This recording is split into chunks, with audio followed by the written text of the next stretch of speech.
আজি ৰ'দটো বৰ কাঢ়াকৈ দিছে। ভাবিলোঁ আজি জিকাৰ মাছৰ এখন টেঙা জোল খাওঁ। আৰু এইখিনি মই মাছ লৈছোঁ জিকা টেঙাৰ জোলখন খাবলৈ। আৰু মই লৈছোঁ এইখিনি জিকা এনেকৈ দীঘল দীঘলকৈ কাটি লৈছোঁ।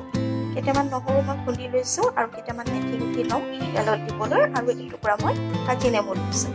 আৰু আমাৰ অসমীয়া মানুহৰতো আৰু ক'বই নালাগে, এইখন হ'লে মানে আৰু একেবাৰে ভাত ভালকৈ পেটলৈ যায়। আৰু মাছ কেইডোখৰ মই এনেকৈ ফ্ৰাই কৰি লৈছোঁ। কেৰাহীত অলপমান তেল দি গৰম হ'বলৈ দিলোঁ আৰু এতিয়া মই মেথি গুটিকেইটা এনেকৈ গোটাই দিলোঁ।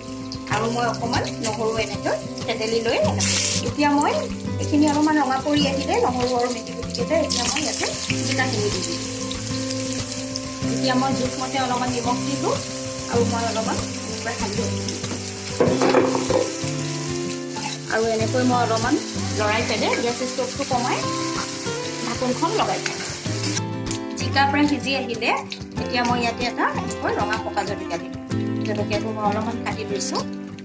আৰু এতিয়া মই একেবাৰে অলপমান নেমু এনেকৈ চেপি নেমু দিয়া হৈ গ'ল। আৰু এতিয়া মই এনেকৈ অলপমান লৰাই ইয়াতে অলপমান পানী দি মই মাছ কেইটুকুৰা দি দিম।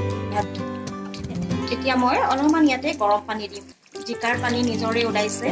মই যিমানটো জোল খাম সিমান আন্দাজ অনুযায়ী অলপমান পানী দিম। পানীখিনি উতলি আহিলে আৰু এতিয়া মই ভজা মাছ কেইটুকুৰা এনেকৈ দি দিম।